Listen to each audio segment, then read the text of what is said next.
discuss about the ecstasy of communication, based on the work of Jean Baudrillard. And I suspect Isabel will be able to explain it to you much better than I can. I hope so. Well, we'll see. Thank you. So I've just prepared a little talk on this book, The Ecstasy of Communication. And I mean, it will link in a little bit with Milner, but because I spoke last time about Milner and Roger's done such a rigorous job, I think best to link him to Milner. No, I want to bring it to you. Okay, you can bring it. Yeah. Okay, so I'll talk for about 10 minutes and then we can maybe discuss a little bit. So in 1987, Jean Baudrillard published a small volume which was said to be a summary of his work for a postdoctoral degree at the Sorbonne, a somewhat hyperbolic text that would be translated as The Ecstasy of Communication, a mid-career assessment that came to be known as the pinnacle of his work. Its original title, however, was L'autre par lui-même, the other by himself, or perhaps we could say the one all alone.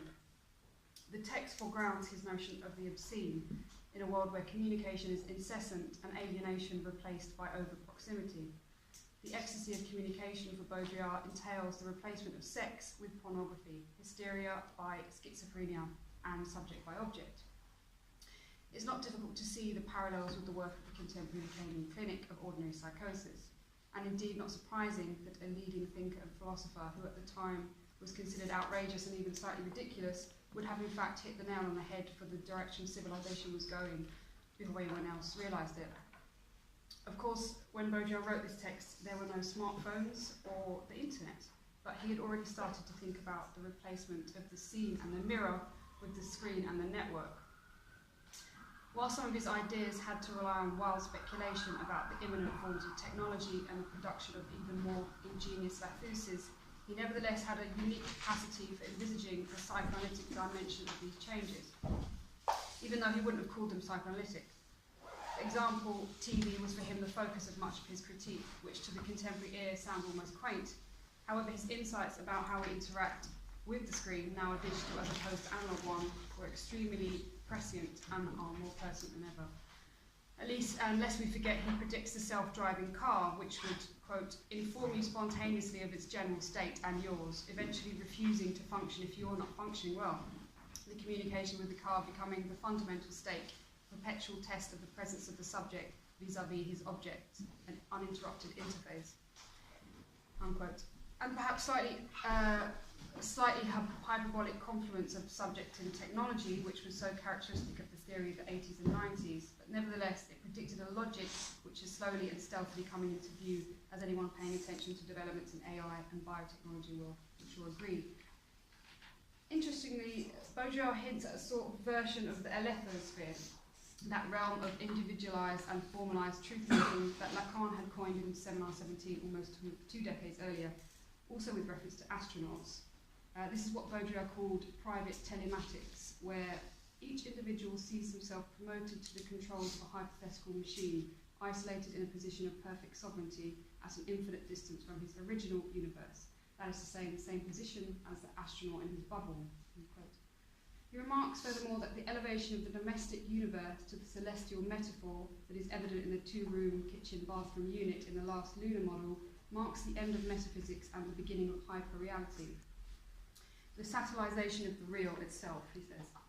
Perhaps the very same ontological transgression that Miller would later label the real in disorder. In terms of the position of the object, it's perhaps most interesting to see how Baudrillard describes what he sees as a replacement of hysteria with schizophrenia, to understand how he arguably was describing the same phenomena Miller would circumscribe in his research hypothesis of ordinary psychosis. Baudrillard put this down to the fact that we will all suffer from the forced extroversion of all interiority, from this forced introjection of all exteriority, which is implied by the categorical imperative to communication. He muses that if hysteria was the pathology of the exacerbated staging of the subject, of the theatrical and operational conversion of the body, and if paranoia was the pathology of organisation of the structuring of a rigid and jealous world, then today we've entered into a new form of schizophrenia. He adds that this entails a state of terror in which the over-proximity of all things which beleaguer and penetrate the subject meet with no resistance. Not even his body protects him. He is the obscene victim of the world's obscenity. And here he makes a type of inversion most characteristic of his thought, and at the same time so analogous to the concept of ordinary psychosis. The schizophrenic is not, as is generally claimed, characterised with his loss of touch with reality, but by the absolute proximity to and total instantaneousness with things, this overexposure to the transparency of the world. Baudrillard puts this down to the fact that the schizophrenic can no longer produce himself as a mirror, or in Lacanian terms, no longer pertains to the imaginarization of desire, seen having been replaced by screen. He is now himself a pure screen, embedded in itself an influent network.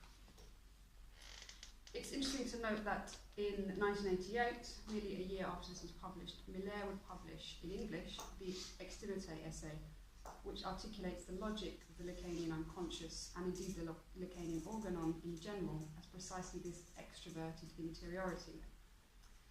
Can I just ask you what that is, the Extimate essay in English?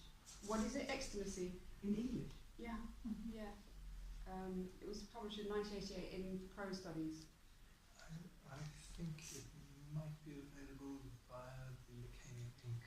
website, or the version of the Symptom perfume. You just Google it, it'll come up. Yeah. Thank you. So he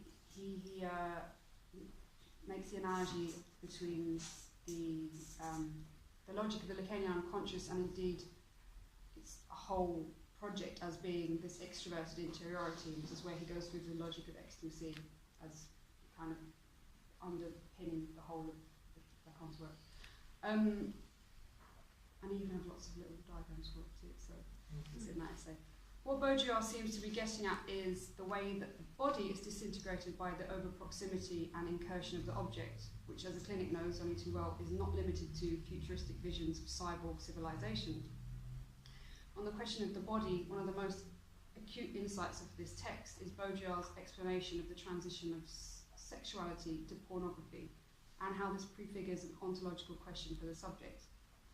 The growing proliferation of sexual obscenity and banalisation of pornographic material, Baudrillard understands as significant beyond simple reactionary condemnation of the decline of good taste or social mores, or even paternalistic or feminist discourses for that matter.